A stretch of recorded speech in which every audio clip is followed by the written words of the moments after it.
Осы Қытайдан келген қандастардың арасында тілді меңгеру бойынша қиындықтар көп. Соның ішінде орыс тілін меңгеру ерекше назар аудартарлық. Сіз жалпы орыс тілін қалай үйрендіңіз?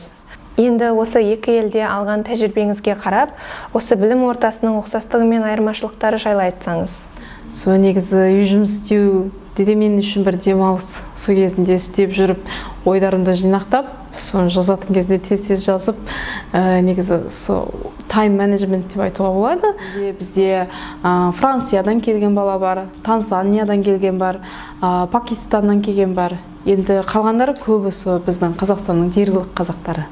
Әдеп келген кезінде әке-шешем негізі қарсылық көрсетті, өйткені үйде тек екі бала ғана бар. Соны бір-бірімізді қатты сағынамыз, бір қиын кездері бір-бірімізге жете алмай қалса қиын болады деп.